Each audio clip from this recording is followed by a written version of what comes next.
at U Village with somebody, so I'm over in the parking garage trying to stay out of the sun. How you doing? Good. Good morning. What's up, John? How are you? Hi, Michelle. Yeah, Hi. not Hi, bad. Julie. Hi, John. Hi, hi. What's happening with you guys? What's up with you, John? Do we know each other or have we met before? I've joined a couple of your meetups here. I'm actually I usually am at work, so I don't get a chance to join these. So today I'm on vacation. So the last 3 weeks I've been able to hop on and catch your meetups. Oh, my internet might be terrible though. We can hear you well, John. Oh, okay, good. If I use the video, it kills my my thing shuts off. So Yeah, same here. I think Julie's probably going to be the one that has a hard time because of her being in a garage right now. But yeah, anytime you're mobile, it seems to be the way of the world. That's okay though. It's still amazing technology. yeah, yeah, I think she's rejoining.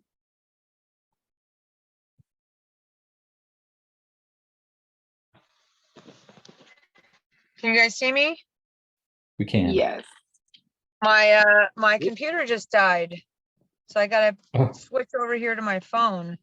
That kind of sucks. Sorry about that. Let me see. no worries. Okay. What's up, David Billings in the house? It's going down, brother. How's it going? I'm gonna try and get this thing sitting where I don't have to touch it here. Hold on. Or I can still see you guys. Improvising today. Can you guys see me? Yeah. Okay. I was gonna hold it. Shit. Yeah, I'm in my car because I had a meeting this morning and my computer just died on me. So I'm a little SOL right now. So I was talking to John. John, sorry about that. No worries at all. No worries. So we were trying to decide if we've met each other before. I have never had the pleasure of meeting you in person. Only through I've never had the pleasure of meeting you. So what's your discipline in real estate? We're my wife and I are multifamily investors, specifically in Snohomish County. That's where our portfolio is. So we've moved to Snohomish County. So that's really primarily Everett and Marysville is where we've kind of repositioned all of our rentals to. And are you like a guy that has a day job that buys multifamily on the side, or what's your story? I am. I'm a full-time employee working for a North End aerospace company and manager there, Nice. and then on the side, my wife and I have spent the last 15 years building up a real estate portfolio. So trying Sweet. to yeah, so I've been Good doing it deal. a long time. So it's like we got like 28 units now. Fantastic. How's it going? What's your take on the real estate market up in Snohomish County? Are rents still going up, or how's it going? It depends on the product. It depends on the product you have and sort of what condition it's in. For the units that we've just redone, and those are those are units that have new LVP. They've got usually trim. Don't always have to do cabinets and countertops. What you do, it helps. You don't necessarily have to have the super high end appliances. You're still seeing pretty significant rent bumps for those reconditioned units. 2 years ago, those units would rent for $1,500. Now, depending on the location, you can get as much as almost $2,000 for the units. And those are 2-bedroom, 1 to 1.5 bath, anywhere from, call it low end, 750 would be a little bit on the low end, but depending on layout, it could be okay. But up to 1,000 square feet. If you add a bedroom and move to a 3-bedroom, 1.5, 2-bath type setup, whether it's a duplex or individual unit, those units are going for in over 22 to 26, depending on if it has a garage. So I'm still seeing things take a little bit longer to rent. There's not as, like in the past, we would have, say, I don't know, we might get, 50 messages on Facebook Marketplace or through Zillow or whoever you're renting through, whatever platform you're renting through. Yeah. Now it's maybe half that, but Right. they're still seeing there's more supply that's come on, and honestly prices are up. So, if they don't have to move, they've got a relatively small rent increase from where they're at. People are, more comfortable kind of hanging out with that. But life situations, there's still a lot of demand though. So And it's not you've flying got off. your stabilized financing in place on your portfolio right now?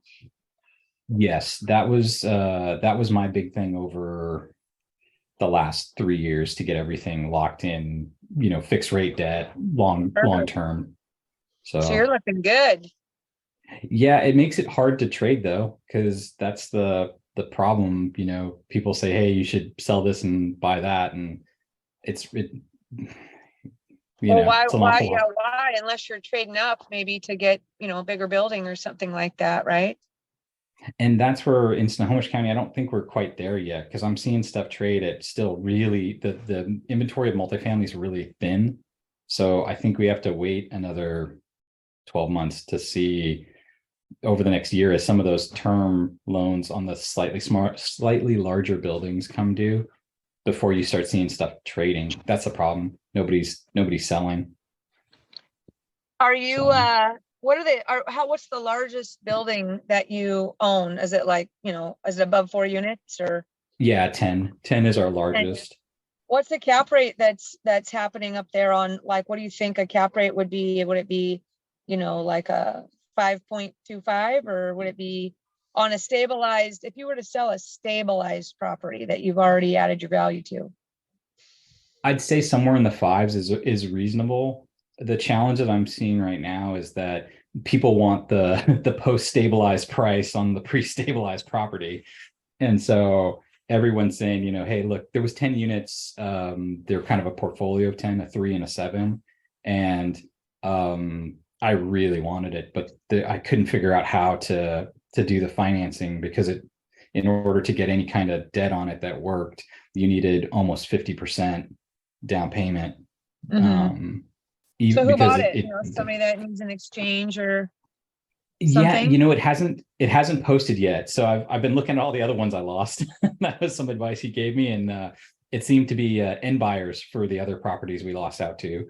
So What do you mean end buyers? Somebody's going to move into the units or something? Yeah, yep, exactly. House hack type situation, moving into 1 to 4, 2 to 4s, excuse me. Yeah. So different thing changes though once you get to above 4, right? With the buyers, That's right. Yeah. Right. So maybe that's the MO, right? Nobody's going to be able to compete with the house hack, move in, duplex, triplex, fourplex people, because they have different motivations, right? So maybe the name of the game is to stay focused on the bigger properties, right? There's no reason why anybody, I guess it just takes more equity, right? Go raise more money, right? Guys, partner up, whatever you want to do. And I think that may be the find play. other competitors on those, on the 5 and up? There's still a lot of people, honestly. I think there's still a lot of cash floating around. People are worried about the stock market, and I think that's fueling people's desire to buy these, even though the cap rates and the time to turn them around is a lot longer now. And the cost to turn the units around is more expensive too. I'm seeing that across the board, just the cost of materials and labor. So how are you underwriting your deals differently today when you're looking at new opportunities than you were 2 years ago?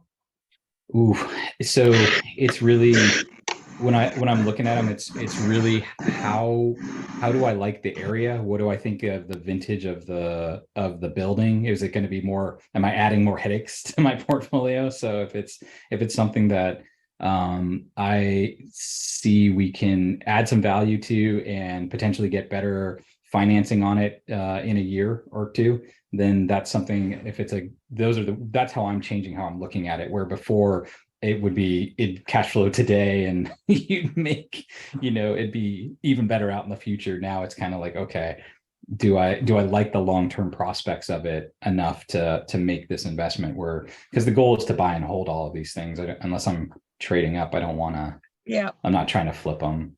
That's a job. Right. Tough, right? It's just crazy. It's crazy bones business. Yeah. Are you a seller finance guy? Do you talk that game with, or are you going after listed properties? How are you having brokers bring you these deals, or what are you doing? I've had some brokers bring them, just networking with folks. I have never been successful, honestly, with any of the seller financing, even when it's clearly in the folks' best interest. The folks, and I guess maybe I could just be unlucky, but the people who wanted to cash out, they basically said they're both the last few deals that we've gone after, older sellers who were essentially liquidating their portfolios. And so, kind of laying out the benefits of, you're going to save a ton on taxes. And both sellers basically said, nope, we know we're going to pay a ton of tax, and that's fine. And we're just going to move on and be done. And so I guess I'm not pitching it very well, maybe is the answer there. Or it's just, yeah, you gotta, I think, as our friend Jeff Stevens, we just recorded a really kick-ass podcast with him on the correct approach, and actually, which starts from actually zeroing in maybe more on the right target of who would be more likely to be that type of seller, and maybe having a discussion a little bit different way. But that's going to come out in about, I don't know, 3 weeks or something, guys. Sorry, we have a little pipeline thing going on with our podcast, but yeah, it's, probably just practicing more, right? Letting them listening to their story, but it sounds like you're doing pretty good. Luckily for you, you've got your financing in place, right? So that was the goal. And honestly, I guess some of it, I don't know, real estate ebbs and flows. And for the last 3 years, we felt kind of like the odd ones, where being very cautious, but you don't blow up. So I guess yeah, that's well, that. I agree with that. Don't you put me on a soapbox. I get a little, I think people get so influenced and in part of these groups, and they feel like the social pressure off social media and being part of these challenges or whatever they're doing, and they feel almost like peer pressure to buy stuff. It drives me nuts, to be honest with you guys, if I'm bitching and griping today. But so I think slow is how you win, right? I'm, you hear people sometimes say, if I lost it all, I could make it all again. That's not me. I don't want to lose it all. I don't want to do that. So even if I knew how to do it, who the hell wants to do that? But well, good stuff. We will keep talking today. Who else is here? What else is going on? Let me look at you guys. Got Alex here. Alex, have you guys been financing any multifamily stuff lately? Yeah, only for the bridge stuff. Well, okay, depends on what you mean by multifamily. So for 11 units and up, I'm only doing bridge, like kind of short term, like anywhere from 1 to 3 year notes. For anything 2 to 10 units, I can do both bridge loans and long-term financing. Now, one thing to caveat, anything 5 to 10, we're going to be more conservative on leverage and pricing than we will be on 1 to 4s, but it's just a consequence of it being residential versus commercial. Bridge is kind of a scary place to be these days, don't you think? Or That's not? that's something I've been telling a lot of folks is like for 5+ multifamily properties, it's not like the market for long-term loan permanent financing on these has dried up, but it's gotten tighter. So like a lot of lenders, right, they're wanting to see better operating history. They're wanting to see some kind of experience. They want to see that, you have a good takeout or a good plan in place for the property. I've definitely talked to a couple like folks that are basically brand new to real estate investing in general. They've been telling me they want to get into like a 10 unit or a 20 unit right off the bat. And I'm like, okay, let me give you some like a little bit of caution on this. I'm not saying you can't, right? I'm not saying you can't, but just these are some of the hurdles you're going to have to work with if that's the asset class you want to be in right off the bat, for if you've never done an investment before. Let's talk about something that I hear some people talking about, but locally I haven't heard many people talking about it.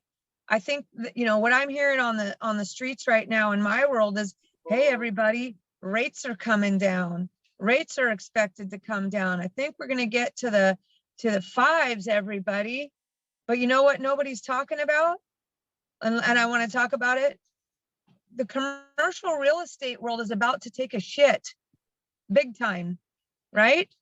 The commercial real estate defaults, which are, you know, loans on the books of some of the same banks that are making, you know, these other multifamily loans or even residential loans, is going to be taking a big shit, guys.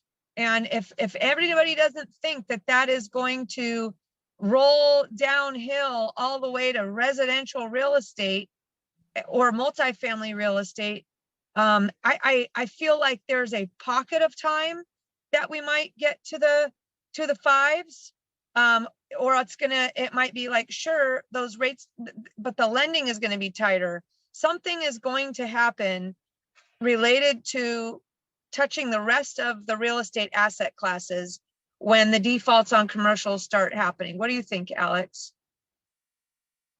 So I can tell you that for 1 to 4 unit properties, rates are starting to drop. I know for certain lending, right, this week we just hit, like, you know, we got a little bit more aggressive on pricing and terms, especially for more experienced borrowers. For long-term financing, so like 30-year debt, rates haven't improved as much, but you know, it's like a little bit, like maybe an eighth here and there. We've gotten a little bit better on rates. For the conventional world, I can't say as much. I don't know exactly. I don't have my thumb on the pulse there as nearly as well as I do for like non-conventional stuff. But commercial stuff, I do agree with you. I've seen a lot of articles from a lot of people that I respect coming out and saying that, yeah, especially like the big commercial office world there's a lot of folks that are in trouble in that area. Like, you know, the 100 million and up type buildings, they're going to have This is going to affect all the banks.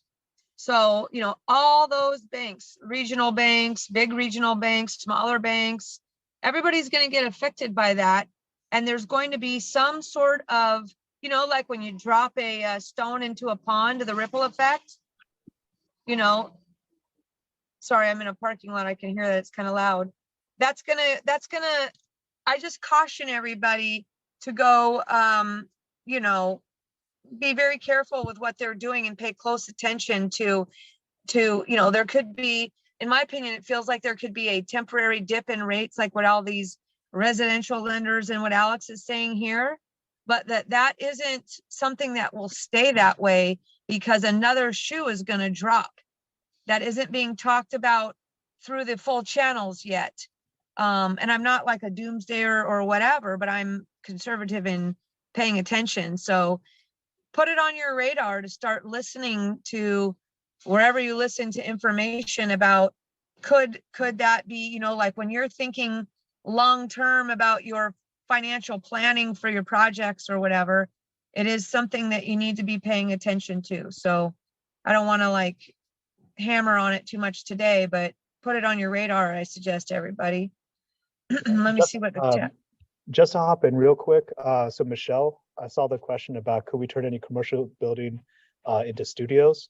John is absolutely right. You know, not every building is possible, because, you know, just like with the layout and the windows specifically, the other element is zoning, right? A lot of times, like, you know, commercial buildings are not going to be zoned for residential occupancy. That is changing in some cities. Like I know that, like San Francisco is one example. I know that they are looking, they've changed the zoning rules on some of their downtown buildings, and they're trying to let people maybe convert them into apartments or studios or something like that. But that's the other thing, is like, you need to really look at the zoning. It's not an easy task to convert commercial over to residential, but it can be done. It's just not easy. I think there's going to be an interesting reset on the use of properties and zoning that's going to happen as a result of literally COVID and people being allowed to work from home, right? I mean, think about it, or just the way the world is going, like retail centers, shopping centers, those are, as Ken McElroy would say, they're in the probably 5th inning of, you know, having major issues. A retail shopping center, those are going to need to be rezoned. Commercial office buildings, are, gonna need to be repurposed in somehow. Something's gonna need to give. It's gonna be really interesting to watch. If you look at what the root is as why commercial real estate might end up failing, it's because people aren't renewing their leases. The companies are going to this work from home model or something like that, right? It's a complicated thing to think through, but I think it's gonna reshape zoning and building use and all that other stuff going forward. And it trickles all the way down to the cities, and they're going to have to be involved because it affects their value of the properties, which affects their real estate tax base. And I mean, the trickle down effect is something that is too much to talk about today, but pretty interesting stuff. Well, what else is going on? Anybody need any help with anything today, or have a deal, or need a resource? That's what we're here for. What you guys got?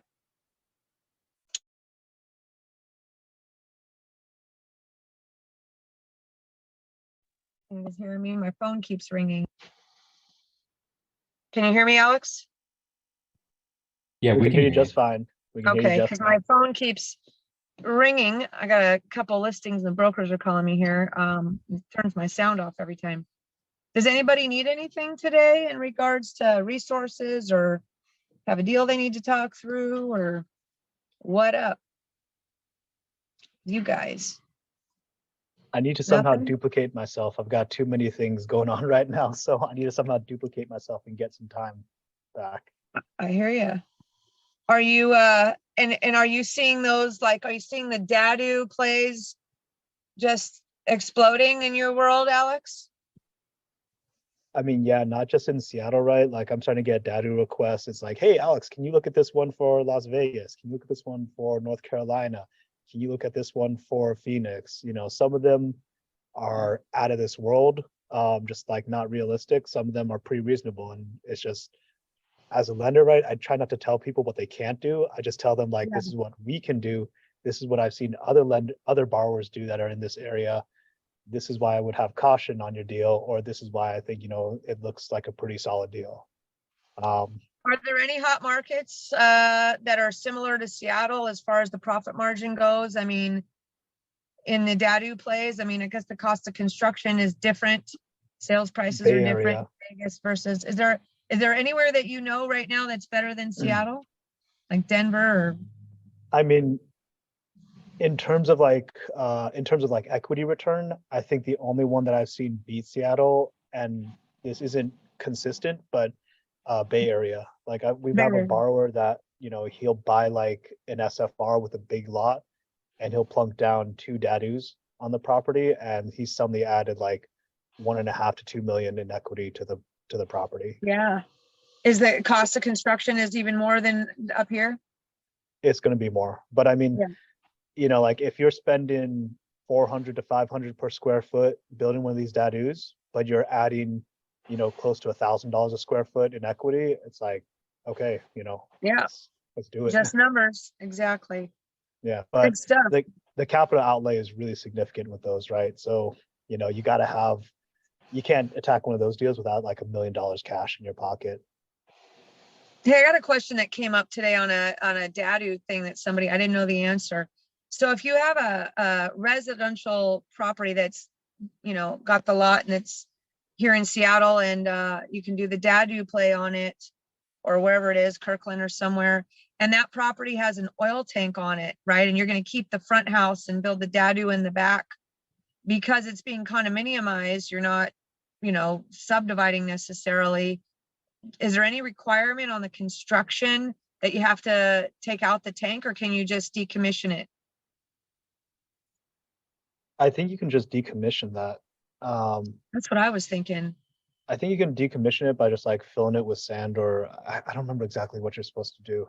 It's sand. They use foam, or they just fill it in place like any other sale. But I didn't know if, because you were going to, disturb and start construction on the lot, if the requirement was different because there's a new construction element happening on the lot as opposed to just a renovation and resale.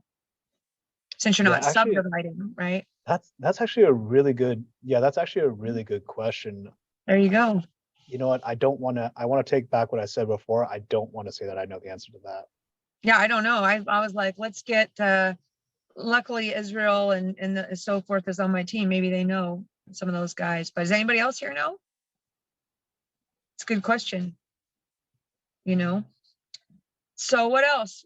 What's the hottest topic these days? Of course, is still the Airbnbs and short-term rentals, midterm rentals, all that jazz. The whole DADU plays. Multifamily is always going to be popular, right? House hacks. Anybody doing a house hack? What are you up to, Holly? I think I saw Holly on there.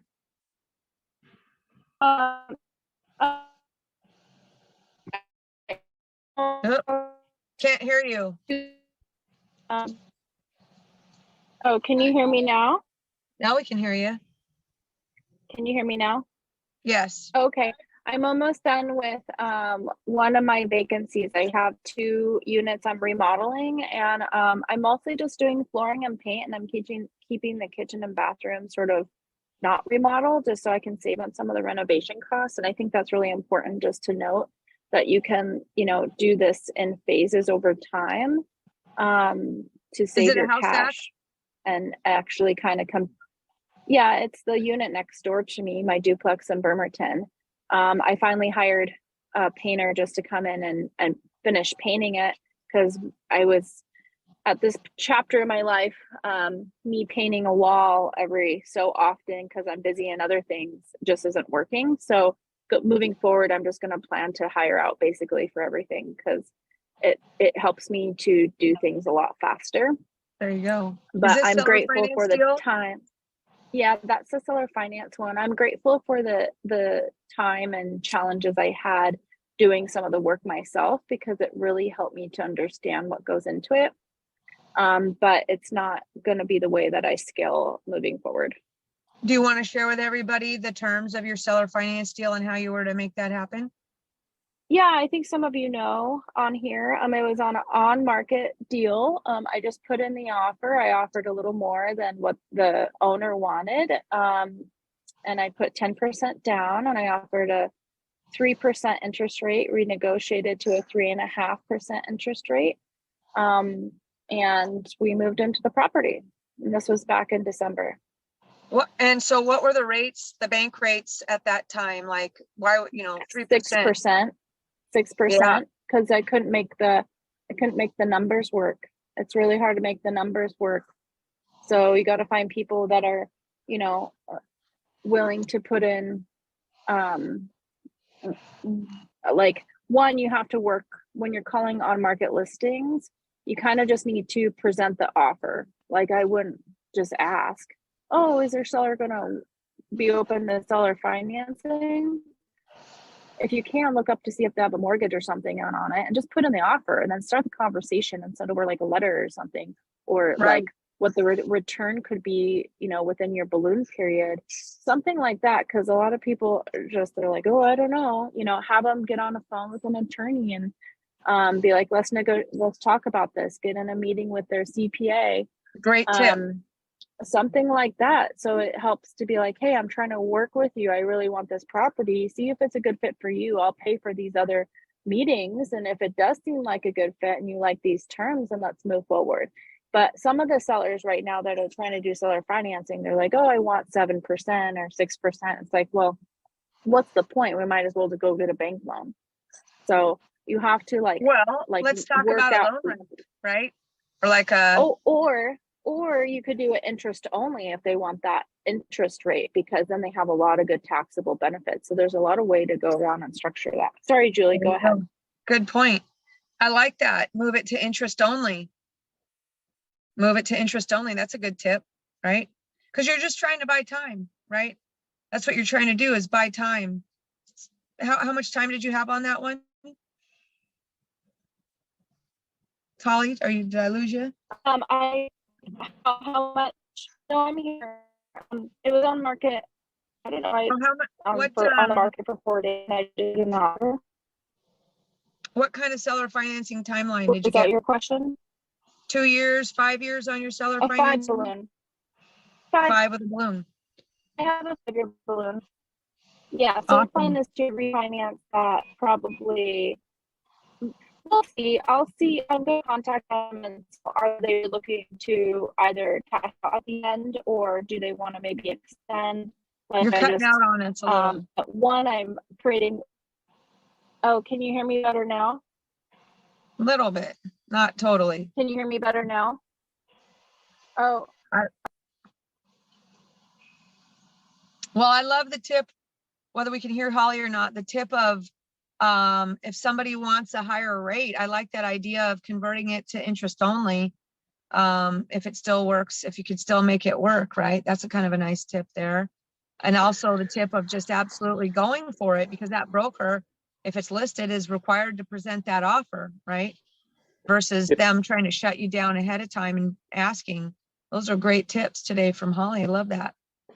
Hey, Julie, Yes, sir. if you're going to go in with higher interest rate, does it depend on like how much upside you've got to potentially put into the, if the rents are low,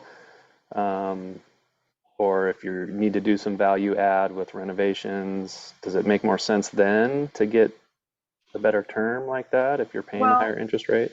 and all you're looking to do is make the payment on the debt work for the length of time that you need to reposition the property so you can put, refinance, the property if needed, right? So, I mean, there are no rules, the numbers have to work for you in regards to your cash flow and your timing in order to make your deal pencil, right? You can't Yeah. not have enough time and you can't burden yourself with too high of a payment. And if you're able to, pay interest only instead of some sort of principal and interest, and the number ends up being workable, that's all that matters, right? I'm not sure if I answered your question or if I even said anything that helped you out there, but No, that makes sense. Random um, question. Could you change the payment schedule to a simple interest loan rather than an amortizing loan to build up equity in the property faster? Would that be another way to, so you could pay a higher interest sure, you rate, could do but anything you want. if you're okay. There's no rules, right? There is that would be like a zero interest situation, right? Where the payments are going straight to pay it down. Is that what you're suggesting? Because that exists. You could either do it, you could do it that way and pay like a higher purchase price and then have, basically like you're saying, no interest and it's all going to principal. Or if they really wanted an interest rate, you could set it up like a car loan where instead of, mostly interest up front, it's, equal, it's essentially even spread of Yep. interest. And so you're paying down more principal at the beginning of the loan. You could do, I think, whatever terms that you can negotiate, right? I would advise that, you'd have an attorney and that their sellers are protected and everybody, it's a win-win and it works for everybody. But I do think there is one thing with the IRS that nobody seems to mention, and that you see some of these gurus like the Pace Morbies and these guys talking about, zero interest. I believe that the IRS will have a minimum imputed interest calculation for a seller that the IRS will calculate.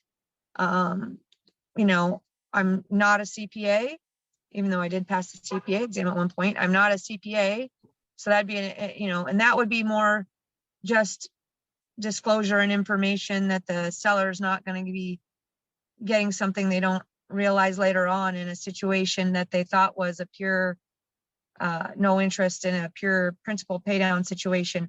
I don't know how that, again, that changes the seller's tax thing with their capital gains, because they are going to be paying tax on whatever principal they're getting back every year, right? You get what I mean? So I'd run that by a CPA and attorney, but the answer is anything's doable. I wonder if that's combated through, I mean, usually if you're getting a 0%, if the property is $1 million, you might be paying, $1.1 million. for X number of years or whatever. So maybe that's where the interest is It's calculated. taxed differently. Yeah. Those are two different types of tax structures.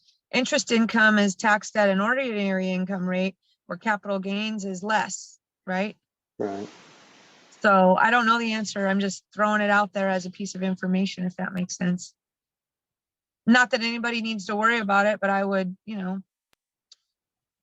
just to be aware. What else? Good topics today. Anybody else have any questions? You guys we were touching base a little bit on DADUs, and has anyone seen and heard about the House bills that have recently passed for Washington State? Yeah, I think that's a big positive, right? I think it's going to be a firestorm, I have a feeling, for So builders. Alex, yeah, let me see if Alex can jump on this with me. Alex, so my understanding is that when the bills pass or have passed, that it's not like every city all of a sudden it's a free-for-all. Each city has its own, what they call comprehensive plan, like Mercer Island or Sammamish, or these different cities have their own comprehensive plan. And that comprehensive plan meeting needs to happen to adopt this change. Is that your understanding, Alex? Yeah, so my understanding is that, like, we can't all of a sudden start the gold rush right now, right? It's more, I think, 2 to 3 years down the line, just depending on how long it takes the individual cities to work things out. That's my understanding. It's going to take some time to get through committees. It's also not going to apply, as a lot of folks have noted, to I believe neighborhoods that already have like a covenant in place. So like, if you have HOAs. if you have an HOA property, or like a gated community type property, Like if you're probably in a isn't going to apply there. subdivision with a big lot, right? All of a sudden, that's not gonna, and that's in the restrictions of the HOA, then you're not gonna be throwing down in there, right? Yep. Now you could always do what one guy I know did, and you just buy enough of the properties in the HOA to where you can take it Right. over and call the shots. But that's a lot of capital outlay. Right. So, what me and my VIP broker squad are doing is I think Master Builders Association or somewhere like that actually has a list of all the cities and the DADU rules, kind of in a nice summary. I just posted it to my private broker coaching group yesterday that I found. But like Sammamish's comprehensive plan is coming up in like 18 months. I think Daniel's on here, but they have, hey, Daniel, are you on here still? Yeah, Daniel I'm here. Allen? I have a separate question for you after this, but I want to make sure you're still there. So, what I'm most interested in is getting a list of, trying to tag somebody in my broker VIP community to assign them and have them build a list of the date of everybody's comprehensive plan review. Because I think that's really good information to know who's coming up when you say, Alex. You guys following what I'm saying? No, I think that'd be something very valuable. Yeah, no shit, right? That's like a sellable list of information right there. So you want to know, beyond Seattle and, all these other cities, Mercer Island, when is their comprehensive plan coming up? That's going to adopt some version of, or adopt these HB 110, HB 1337, or whatever these numbers are. And then you have cities like Sammamish. So Daniel Allen is a Sammamish guy, and I'm working on something in Sammamish, and we were hanging out this weekend. Good to see you. But what's the moratorium that you know about? Is there a moratorium, or did it expire in Sammamish, Daniel, while I got you here in front of me? The moratorium is still active for outside of the town center corridor. But What about anything my property, the one we met at? well, it's they're not giving any spot things until the comp plan is finished, from what I hear. But as far as I know, they're not trying to build anything outside the town center area. That's the last I heard. Build what though? Like build build Good. not even another house? I, you might be okay with like, you know, putting 2 on that land, but I don't know. Last I heard is, let me ask my mom. Moratorium is over? I thought it expired.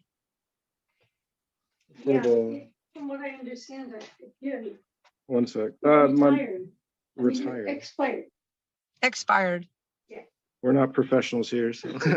Yeah, no, this is all good. Sorry, guys. So one of the things that we're talking about is, you know, each city's different, right? So Daniel and I are been talking about some properties up in Snohomish, and you know, Snohomish in the past has had a moratorium on building, mainly because they felt control of their infrastructure, I think, regarding traffic and maybe water and sewer, things like this. And so you know, each city you're going to have to stay on top of if you want to get in this game, which you should.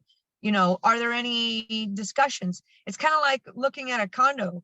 You know, you don't want to just go out and buy a condo. You got to read the minutes of the meeting on that condo association, so you don't get a surprise on what the discussions are that are coming up.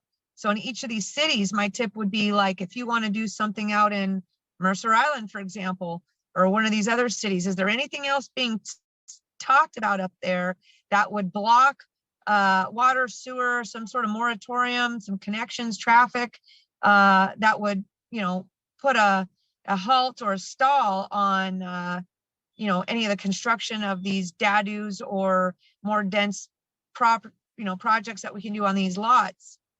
Just something that, you know, just because it passed doesn't mean you have all the information, if you get what I mean. You know what I'm saying, Alex? All right, I'm talking to myself. I like to talk to myself. I talk a lot. So anyways, I don't know what time it is, guys, because I'm screwed up here in the parking lot. Anybody know what time it is? Anybody? 12, What time is it? 12, 12, Yeah, 12, 12. 12. Okay. Well, Anybody else have anything today you guys want to cover? No, Or not off the top of my head. wrap it up early? I don't know if Alex is still with us. Is there, you know? I'm still here. Okay. What is the most common loan structure you're seeing on the DADUs, Alex? Is it just one loan with 15 or 20% down that covers the construction plus the renovation of the house? Or Depends on the borrower experience, right? Like, I'm gonna have different pricing for someone who that's their first DADU build versus someone who it's their 10th, right? If it's someone who's brand new, I'm probably looking for a 20 to 25% down payment. If it's someone that's much more experienced, I might be more in the 15 to 20% range for a down payment. but is it one loan? Yeah, it's going to be just one loan, you know, purchase plus the construction / reno of the main house if they're going to renovate the main house. We'll usually include a release provision so that if you once you're looking to condo-wise, right, we can release the back lot and let you sell it or refinance it individually. Or if you have firm plans where you're not gonna condoize it, like I've met some folks that are like, you know what, I'm just gonna, you know, refinance this as one property. We don't include that. Just up to Those are the people that are keeping it as a BRRRR or a rental. Yep. I am usually telling folks, so like, look, honestly, it's extra cost, right? I think it costs the quote that I heard last time was like about $10,000 to get a lawyer to put together like all the condo docs, get Yeah. everything done for you. But honestly, the flexibility on the back end is worth it, right? Because you want to be able to sell one of those if you need to, or potentially, I don't know. I have some folks that like they move into the main house, they condoize the back unit. Now the back unit is on a separate APN, and we can do the financing on that back unit, right? So Right. it's just You know, you depends. never know when the rules are going to change. You better get your docs in place. That 10 grand is well spent, regardless if you're going to condo it or not, right? Yep. Except the only thing is, I think, you know, from my condo conversion days, once you kick off, if there's any type of, I don't know if there's any type of cost that are HOAs, fees, those once you, those have to be paid, you know? I don't Yep. know. Are there any HOA fees in these? Yeah, so there is a monthly HOA fee. I don't remember what I heard the minimum was, but I remember. Ah, shoot!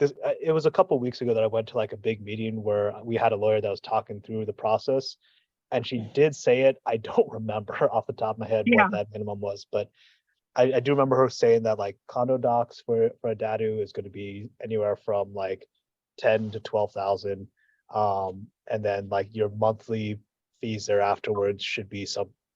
Yeah, I wish I could remember. I don't remember. Yeah, we'll figure it out. We'll get that answered. Yeah, good stuff. Yeah, I mean, it's almost, isn't it a no-brainer? What are you seeing on properties on why they don't work? When is it simply that somebody's messing up on the ARV, or why do they not work Usually, if somebody brings you a deal? I usually mean, it has seems to like do a with the site. no-brainer. Usually has to do with the site. Like I've had a couple ones where, they're trying to build it on a hill. And the second I see that they're trying to build it on a hill, right, I'm like, you need to be very careful about this, right? Because, you're looking at the slope, you're looking at pretty big slope issues. That's going to jack up your costs massively. What you're budgeting right now is not going to be enough. And Right. sure enough, a lot of times they look through it more carefully. They have an architect actually look at it and they're like, oh yeah, wait, never mind. This is going to run me like, $600,000 to build it instead of 350. Numbers Yeah. don't work anymore. I guess I mean, it just seems like such a no-brainer. Everybody should be pursuing this. I guess the other thing that can get in the way is trees. Right? Couldn't trees get in the way? Less so. I haven't had a borrower ever tell me they couldn't execute because of trees, but I could probably build a theoretical case where the trees would get in the way. I have never There are had certain someone. trees, and you're only allowed to take down a certain number of trees, and certain trees are protected on these. Yeah, I mean, like I said, I've never had a borrower tell me that was, an actual final impediment. I think that if you're determined to deal with the trees, you'll deal with the trees one way or another. Right. Then see, I'm just trying to find like, what are roadblocks? Why isn't everybody doing this right now?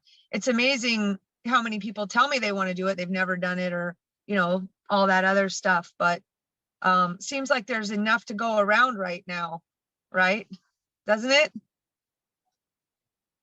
I mean, it's intimidating building stuff from the ground up, Julia. I mean, it is one of, if you step back and look at it, right, ground up construction is one of the riskiest things that you can do as an investor. I'm not saying that, it's not a good idea, but, especially if you're completely new to investing, right? And you tell someone, hey, I want to build a DADU, I want to build a house, basically. There's a lot of risk involved, right? You don't know what you're getting yourself Absolutely. into. That's why Like, everybody should partner up with somebody that's more experienced.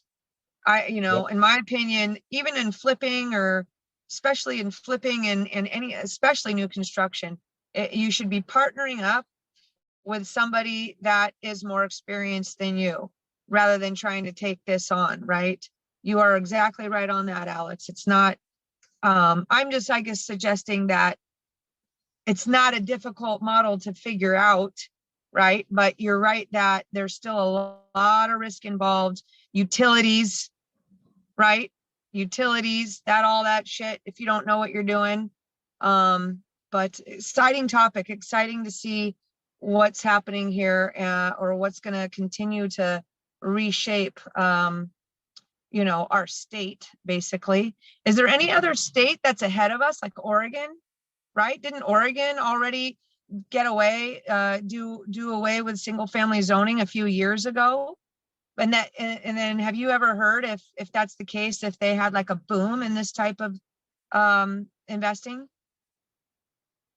I can't offer input on that. I don't remember off the top of my head. Honestly, Because you guys I don't started get lending. we You guys operate. have an Oregon office, right? We don't have an office in Oregon. We operate in Oregon, but I personally don't have any borrowers that are active there.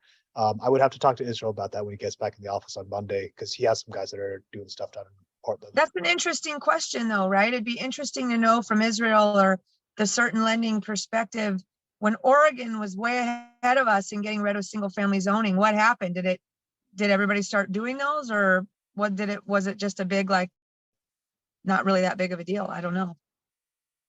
makes me kind of curious. All right, guys, I'm gonna wrap it up today because my arm's getting tired. I'm sitting here holding up my phone because my computer died. And I'm, you know, old and a wimp, so my arm is not gonna stay stable here much longer. So that's my excuse for jumping off early today. Right, guys, thanks for coming. And we'll catch you next time. Boom, boom. Have a great weekend in 90-degree weather, everybody. Bring your sunscreen. We'll talk to you later. Later. See you Thank guys. you. Bye. Thank you all. Bye.